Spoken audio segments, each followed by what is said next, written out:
Hi, welcome along to AFTV. You've got a very special guest with me today. This is Friction. If you don't know who Friction is, Friction's one of the biggest drum and bass DJs in the world. That sounds quite good when you say it like that, actually. It's true though. Yes, it's true, man. You know what I mean? I know you don't want to big himself up, but he is one of the biggest drum and bass DJs in the world. And not only that, he's a big Arsenal fan, right? And you know what we like? We love that. And so we had to get him on. I follow you on Twitter. I always see that you're very passionate as well about the club. So it's a pleasure to have you on today. First of all, the music. I mean, I know the summer's just finished. Yeah. Festival season, you must have been busy. Do you ever get a chance though to get to any games or anything? I mean, you know, you must be DJing all the time. I remember when I used to be in the music business, that used to be really hard sometimes to get to games. Yeah. I mean, it is a bit of a nightmare. And a lot of the time I'll go to a game and, you know, I'll be in Budapest and I'll be finishing a set and it'll be 5 o'clock in the morning. And then I'm leaving a club in Budapest to go straight to the airport, get on a 6:30 flight, get back to Heathrow, get and watch my little boy play football. Because he'll have his match, and then, you know, I'll try and get to a Sunday game straight from there. But yeah. I mostly turn up at games and I'm like literally just about keeping my eyes open. But, you know, that for me, if I get to watch Arsenal, my kid play footy, and I get to DJ in a couple of great places over the weekend, that's me. I'm happy. Do you know what I mean? Brilliant. Why Arsenal? I think I was about 10. A friend of my old man's he had like executive seats at Highbury. And I hadn't chosen what team I was going to support. A lot of people supported Liverpool, lots of people supported Tottenham. So it was like, oh, who am I going to support? You know, because I was just getting into football at that age. And he took me, and we had like these amazing like executive seats and had dinner at Highbury. And you know what Highbury was like? It was obviously a lot smaller than the Emirates, but the class of it was unbelievable. Yeah. And like, you know, like I remember sitting there and I had dinner there and they gave me this little like welcome pack and there was a signed picture of Alan Smith. Do you know what I mean? And we beat Chelsea 3-1 and I was sold. Definitely the good old days. It was definitely the good days, yeah. We beat Chelsea 3-1 and I was sold. I fell in love with the club. It was just kind of, it was like I say, the class of the way we did things. You know, it was like, like I didn't think it would be like this, you know, and there was a lot of passion at Highbury, and it's just, it was a great place to be, and I was sold, you know. And I miss Highbury, man. I got to go in the executive boxes actually once, and that was like, I think it was it the last game or the second to last game I went and we played Everton. Yeah. And I remember I went in there and I was like, I didn't know all this existed, you know what I mean? It was nice, you know, because, you know, but yeah, you know, I really missed the place, you know what I mean? Oh, man, you couldn't beat, you know, you just literally just come out of a train station, you was right there. Yeah, you know? it was unbelievable. And it's nice now when you go and you do, you know, get the tube or whatever, and you go past it and you sort of see it and you see the flats or whatever, and, you know, it's the way things are. But that place was magical, and, you know, like going to you know, obviously went to loads of games as like a normal seats or whatever, which, you know, it's just like, I just love that place, man. You know? And we used to win there. And we used to win there. We were brilliant there. Yeah, you know what I mean? We were invincible there. No financial restrictions, you know what I mean? No, you know, and it was great because I came up through that period and I was very lucky because I saw the different eras of Arsenal. So basically, you know, I saw the Alan Smith sort of era where, you know, the 88, 89, I was very young then, that was just when I started watching them. But, you know, Michael Thomas last minute and all that. And then we went into the Ian Wright phase, who... For me, that guy was an amazing striker, and it's a bit of a travesty really that he didn't play more for England. No, he didn't. I remember like he was kind of around a lot when Alan Shearer was around then. He always used to go for Shearer first, but I always used to think that. I said to him one time, I said, "Well, how many games would you play if he was around now?" Yeah. You know, so. Mind you, probably Harry Kane would probably might be keeping him out, but he was just such a good striker, wasn't he? His finishing, he finished chances that you look at it now, like if you see like the videos or whatever, the old Sky things or whatever, where they're showing old footage, it's like he just put everything away. Yeah. Like, And it was all different types of finishes. It was little in the box finishes, it was through ball finishes, it was little dinks. He was the master of the dink finish, I think, wasn't he? Yeah, and he was the swagger he had as well. Amazing. I loved his swag, man. Yeah, so that was like an amazing period. Obviously, I got to see Bergkamp period, Dennis Bergkamp. Probably the best thing that Bruce Rioch did for the club. One of the only things I think in his time. He didn't get along too well with Ian Wright, I don't think, Bruce Rioch. No, he didn't. No, they did. I don't think they got on very well. No, Wright told me a few sort of off-camera stories about that period. No, they didn't get on well at all. I can imagine. And then going through, like the Bergkamp phase, and then I got to see Thierry Henry phase, an Invincible phase, which basically I got these.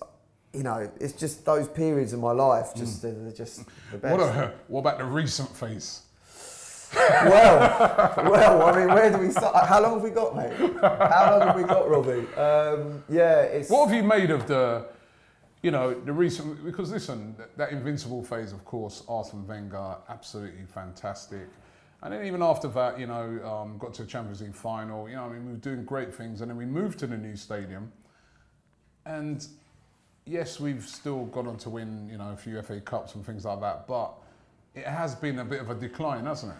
It has been a decline. I think we've got to look at, I think what people fail to see now is we have to look at things realistically now is we aren't the team that we were 15 years ago.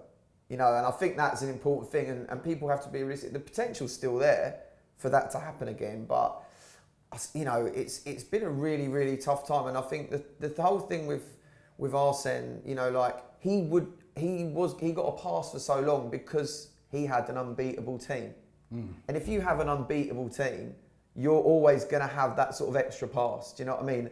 And, towards the end of it, it was really, really sad, I think. It was a sad thing to see someone that had achieved so much. And, whether anyone achieves that kind of thing again, having an unbeatable team in the Premier League, Pep hasn't done it yet. It's an amazing thing to do. But it was sad, and it was sad going to games and seeing the sort of poison in the stands, people just angry with each other, do you know what I mean? And it was a bad, people so split, where you had people that was like, don't talk, it was almost like, don't talk about him like that. Yeah. He's Arsene Wenger, and he did some amazing things, the change was needed, and it's going to be a while, and it's going to take a while, I think, to adapt. I mean, we're playing a completely different style of football, in my opinion, since we started with Unai Emery, but I think he's a good coach. I think he's doing things that we didn't quite have towards the end. Just someone, I know it sounds really basic thing to say, but walking up and down, running up and down the sideline, shouting at people. I know that sounds a bit of a basic kind of thing, but it makes a difference. Different style of manager, isn't he? The passion. Do you know what I mean? He's that sort of new breed of manager, which is he's quite a young guy, obviously. And like you said, he's very passionate. He doesn't sit down in that case. It's a complete difference because you used to see Arsene Wenger was sat down most of the game. Yeah. Every now and again he'd get up, but he'd sat down most. But this guy, he just never sits down. He's on the touchline the whole game. Definitely, and I think that's a good thing. And he's changing everything around. I think, I wish, like Lichtsteiner, I wish we had him 3 years ago because that sort of attitude is just really a great thing to see. Just someone that's a bit nastier. Torreira, that's the signing we've needed for about 5 or 6 years. And it always baffled me that it was thought that we could play football without someone that's winning the ball and releasing it quickly. That's what we haven't had. And that he's perfect. And I think that he's going to get better as the season goes along. And it's really exciting. There's a few things to clear up, I have to say that, having Lacazette and Aubameyang, you'd think is a kind of nice problem to have, but I think that shows the whole square peg, round hole thing that we've been in. Because now where you've got Aubameyang playing left wing, or almost left midfield almost, he's so sort of deep sometimes, that's a really big problem. And he's been amazing. How would you solve that? I said to my mates the other day, it's great to have them both, but surely one has to be the main striker and play in the middle, and the other one's got to be on the bench, as ridiculous as it sounds. And Lacazette's done well, but for me, Aubameyang is one of the top 10 strikers in the world. he's the kind of striker you dream about having. You know, Yeah. he's probably one of the quickest strikers in the world easily. You know, his goal record speaks for itself.